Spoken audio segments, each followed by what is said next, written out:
सोचो एक ऐसा लम्हा जब तुम एक छोटी सी खिड़की से बाहर झांकते हो और तुम्हें दिखता है पूरा का पूरा धरती का गोला। अफ्रीका, यूरोप, बादलों के नीचे से झांकती नदियां, हिमालय की चोटियां और रात की तरफ वाला हिस्सा जहां शहरों की रोशनी एक जाल की तरह चमक रही है। यह सब एक साथ एक फ्रेम में, एक खिड़की में। अब सोचो यह खिड़की किसी हवाई जहाज की नहीं है। यह एक ऐसे यान की खिड़की है जो धरती से 4 लाख किलोमीटर दूर उड़ रहा है। इतना दूर कि अगर तुम वहां से अपने घर को फोन करो तो तुम्हारी आवाज पहुंचने में पूरा 1.5 सेकंड लगेगा। इतना दूर कि रात को उस खिड़की से जो चांद दिखता है वो इतना बड़ा है कि तुम्हारी आंखें यकीन करने से इनकार कर दें। और सबसे हैरान करने वाली बात यह है कि इस रास्ते पर पिछले 53 ईयर्स में एक भी इंसान नहीं गया था। यह है आर्टेमिस 2 और यह सिर्फ एक स्पेस मिशन नहीं है। यह इंसानियत की सबसे लंबी, सबसे भारी और सबसे जरूरी वापसी है। आज हम इसकी पूरी कहानी जानेंगे कि आखिर 53 ईयर्स का यह गैप क्यों था, इन 4 एस्ट्रोनॉट्स के साथ क्या क्या हो रहा है जो पहले कभी नहीं हुआ, और क्यों यह मिशन सिर्फ चांद की कहानी नहीं बल्कि उससे भी बहुत आगे की कहानी है। तो चलो शुरू करते हैं एकदम बेसिक से। अगर तुमने कभी रात को आसमान में चांद देखा है, जो कि तुमने जरूर देखा होगा, तो तुम्हें पता होगा कि वो कितना दूर लगता है, मगर असल में वो हमसे 3,84,000 किलोमीटर दूर है। और इंसान ने पहली बार 1969 में वहां कदम रखा। नील आर्मस्ट्रॉन्ग, बज ऑल्ड्रिन, वो मोमेंट जब पूरी दुनिया ने सांस रोककर एक छोटी सी टीवी स्क्रीन देखी। उसके बाद 5 और मिशंस गए। आखिरी बार 1972 में अपोलो 17 के एस्ट्रोनॉट्स चांद पर उतरे और फिर वो रुक गए। अब तुम सोच रहे होंगे कि आखिर रुके क्यों? पैसा था, टेक्नोलॉजी थी, इच्छा शक्ति क्यों नहीं रही? तो इसका जवाब थोड़ा कॉम्प्लिकेटेड है। Vietnam war, economic crisis, political will का खत्म होना। फिर स्पेस शटल प्रोग्राम आया जो अर्थ की ऑर्बिट में ही घूमता रहा। फिर चैलेंजर की ट्रेजेडी आई 1986 में, जब लॉन्च के कुछ ही सेकंड्स बाद शटल टुकड़ों में बिखर गया और 7 एस्ट्रोनॉट्स की मौत हो गई। फिर कोलंबिया 2003 में, एक के बाद एक झटके। हर बार हौसला टूटा, हर बार डेडलाइन आगे खिसकी, और इस तरह इंसान लो अर्थ ऑर्बिट की उस अदृश्य दीवार के अंदर कैद हो गया जो सिर्फ 400 किलोमीटर ऊंची है, धरती से चांद की दूरी का 1000वां हिस्सा। मगर 4 दिन पहले फ्लोरिडा के आसमान में एक रॉकेट ने आग उगली और वो दीवार टूट गई। और जिन 4 इंसानों ने यह दीवार तोड़ी, उनकी कहानी उतनी ही इंटरेस्टिंग है जितना यह मिशन। पहले हैं कमांडर रीड वाइजमैन, एक नेवी टेस्ट पायलट जिन्होंने इंटरनेशनल स्पेस स्टेशन पर 165 डेज बिताए हैं। शांत और कैलकुलेटेड वो किस्म के इंसान जो क्राइसिस में भी काम रहते हैं। फिर हैं पायलट विक्टर ग्लोवर, और यहाँ एक बात है जो तुम्हें रुककर सोचने पर मजबूर कर देगी। विक्टर ग्लोवर पहले ब्लैक एस्ट्रोनॉट हैं जो कभी भी अर्थ की ऑर्बिट से बाहर गए हैं। मिशन स्पेशलिस्ट हैं क्रिस्टीना कोच, पहली महिला जो इतनी दूर अंतरिक्ष में जा रही हैं। और जेरेमी हैंसन, एक कनेडियन, पहले नॉन अमेरिकन सिटीजन जो चांद के करीब से गुजरेंगे। यह क्रू देखो और फिर अपोलो का क्रू याद करो। अपोलो में सिर्फ अमेरिकन मैन थे, कोई एक्सेप्शन नहीं, कोई डिस्कशन नहीं। 2025 में आर्टेमिस 2 का क्रू पूरी इंसानियत को रिप्रेजेंट करता है, और यह सिर्फ सिंबॉलिक नहीं है, यह जरूरी है, क्योंकि स्पेस किसी एक देश का, किसी एक रेस का, किसी एक जेंडर का नहीं है। अब बात करते हैं उन चीजों की जो इस मिशन में हो रही हैं और जो पहले कभी नहीं हुई।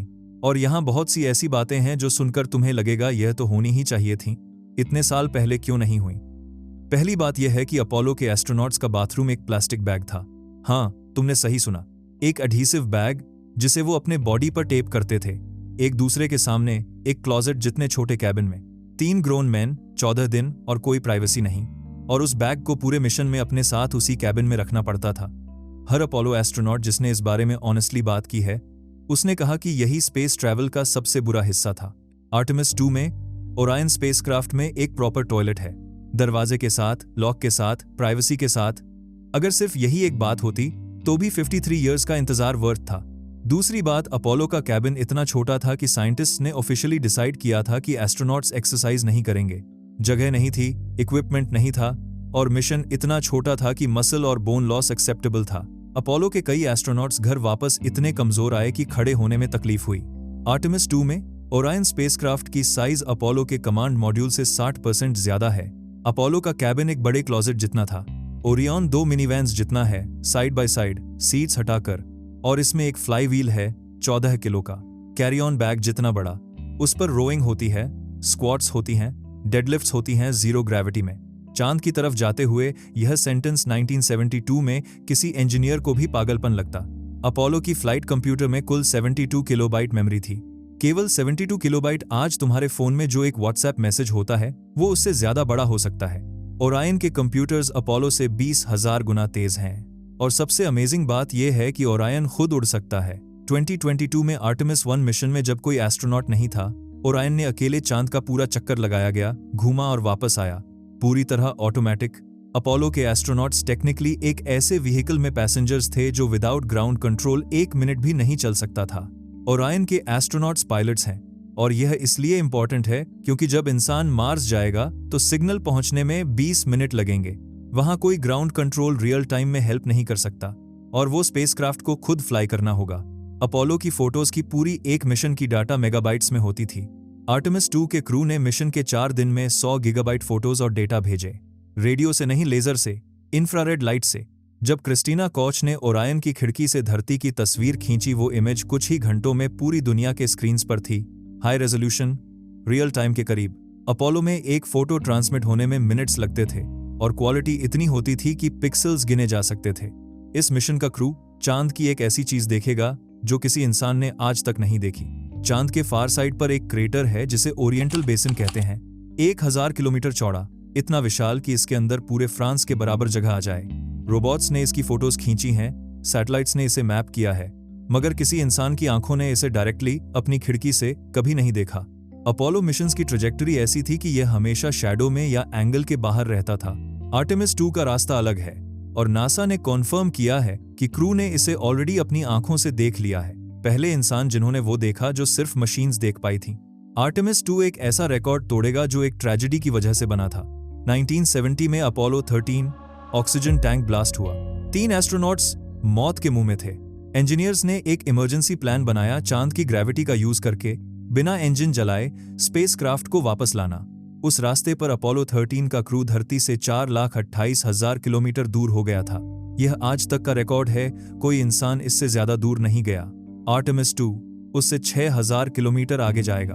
और सबसे इंटरेस्टिंग बात यह है, अपोलो 13 का वो इमरजेंसी प्लान जो आखिरी उपाय था, जो डेस्परेट सिचुएशन में बनाया गया था, वही आर्टेमिस 2 का प्राइमरी फ्लाइट प्लान है, जो उस वक्त लास्ट रिजॉर्ट था। वो आज इंजीनियरिंग का बैकबोन बन गया, और यह शायद सबसे अनकंफर्टेबल है।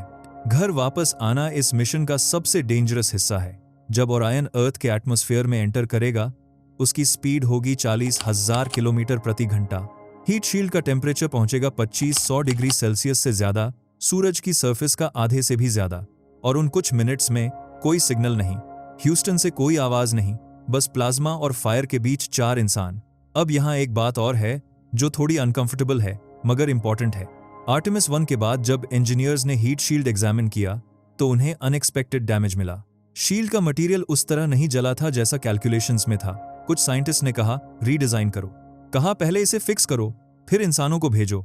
नासा ने सारा डेटा रिव्यू किया, इंडिपेंडेंट एक्सपर्ट्स बुलाए, हर एंगल से एनालिसिस की, और फिर डिसीजन लिया क्रू को भेजो। यही शील्ड है आर्टेमिस 2 पर, वही डिजाइन, और वो क्रू यह जानता है, और यहां जानते हुए भी चले गए, क्योंकि यही एक्सप्लोरेशन है। यही हमेशा से रहा है, रिस्क के साथ जाना, उसे एक्सेप्ट करना और फिर भी उड़ना।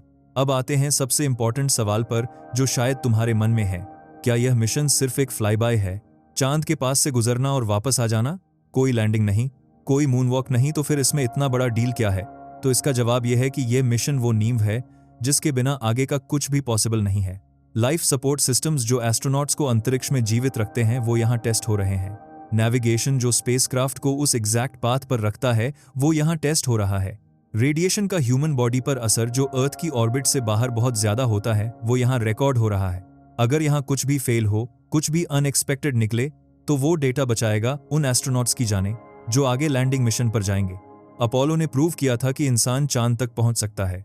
आर्टेमिस 2 प्रूव कर रहा है कि इंसान वहां तक जीवित रह सकता है और उससे भी आगे जा सकता है। आगे माने मार्स, वो सपना जो अभी साइंस फिक्शन जैसा लगता है मगर जिसके ब्लूप्रिंट्स पहले से बनने लगे हैं। ओरियन को ऑलरेडी 1000 दिन के मिशन के लिए इवैल्यूएट किया जा चुका है।